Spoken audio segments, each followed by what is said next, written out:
Hydrogen. Hydrogen does not react with water. Hydrogen does not react with water. Lithium. Lithium metals react slowly with water to form a chlorous solution of lithium hydroxide and hydrogen gas. The resulting solution of basic because of the dissolve of hydroxide. The reaction of exthermic, but the reaction is slower than that sodium. Lithium metal dissolve readily in dilute sulfuric acid to form solutions containing the equal Li ion together with hydrogen gas. Sodium metal reacts rapidly with water to form a colorless solution of sodium hydroxide, NaOH, and hydrogen gas, H2.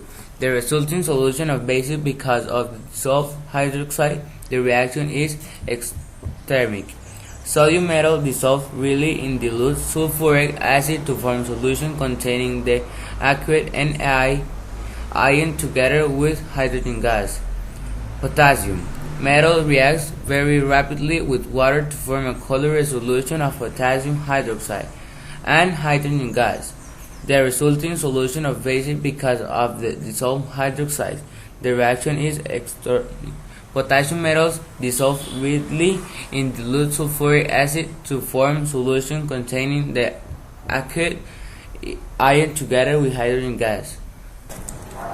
Rubidium. Rubidium metals react very rapidly with water to form a colorless solution of rubidium hydroxide, RbOH, and hydrogen gas, H2. The resulting solution is basic because of the dissolved hydroxide. The reaction is very exthermic. The reaction is so fast and the reaction is carried out in a glass vessel. The gas container may well shatter. Rubidium metal dissolves readily in dilute sulfuric acid to form solution containing the aqueous Rbi ion together with hydrogen gas. Calcium. Calcium metal reacts rapidly with water to form a colorless solution of calcium hydroxide and hydrogen gas. The resulting solution of basic because of dissolved hydroxide. Calcium in metal dissolves rapidly in dilute sulfuric acid to form solution containing the aqueous Cs ion together with hydrogen gas. Francium. Francium is very scarce and expensive. It is unlikely that iron has ever reacted in metal with water. However, given that all other I elements react to form colorless solution of the hydroxide and hydrogen gas. I'm not sure this reaction has very been done, but one would predict that francium metal will dissolve very readily in dilute sulfuric acid to form solution containing the aqueous Rb ion together with hydrogen gas. Beryllium. Beryllium metal does not react with water or steam. Even if metal is heated or reheated, the surface of beryllium metals is covered with a thin layer of oxide that helps protect the metal from attack by acid. Magnesium. Magnesium does not react with water to any significant extent. This is in contrast with calcium immediately below magnesium in periodic table, which does react slowly with cold water. Magnesium metal dissolves readily in dilute sulfuric acid to form solutions containing the equal Mg ion together with hydrogen gas. Corresponding reaction with other acids such as hydrochloric acid also give the aqueous. Calcium. Calcium contrasts with magnesium immediately above calcium in the periodic table, which is virtually unreactive with cold water. The reaction forms calcium hydroxide, Ca, and hydrogen gas. Calcium metal dissolves readily in dilute or concentrate hydroxide acid to form solution containing the aqueous Ca ion together with hydrogen gas. Strontium. Metal dissolves readily in dilute or concentrate hydrochloric acid to form solution containing the aqueous Sr ion together with hydrogen gas. Barium. Barium reacts readily water to form barium hydroxide Ba and hydrogen gas. No react with acid. Radium. Radium probably reacts very readily with water to form radium hydroxide (Ba) and hydrogen gas. The reaction is expected to be quicker than barium. No react with acid. Thomson's experiment. His experiments were all conducted with what is known as a cathode ray tube. So firstly, I will try to explain what it is now it works. A cathode ray tube is hollow cell glass tube with under vacuum. Inside at one end is ultrafilament just like the ones inside a light bulb.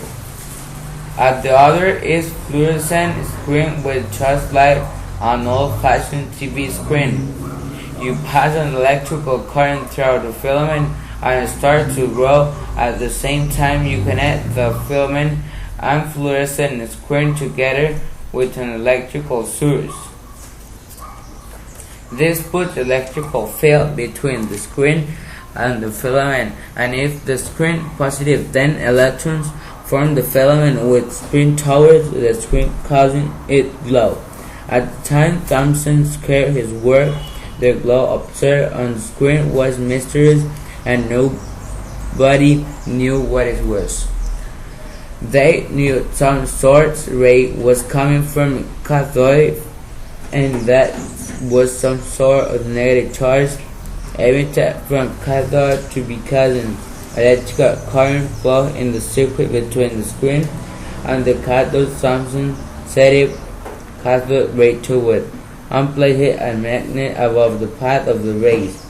He found that the rays were bent and negative charge was being exactly the same. They are in fact very light and carry the same amount of charge as hydrogen ion, but exactly opposite because they are negative.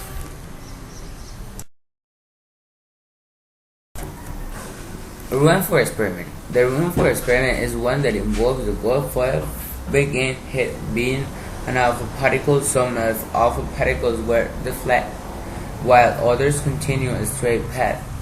The experiment demonstrated that the atoms was mostly empty space. This was shown by the particles that were not deflected. The experiment also demonstrated that there is a part of the atom which its mass is concentrated. This was shown by the particles that were deflected. It can be inferred that the deflected particles might have hit something that made them bouncing back. There's something that these particles hit in the nucleus of the atom. Their nucleus is found at the very center of the atom. This is where the mass of the atom was concentrated. Later on, the protons and neutrons were discovered as part of the nucleus. Rutherford's contribution to develop the atom and his discovery of nucleus were attributed to him. The nuclear model of the atom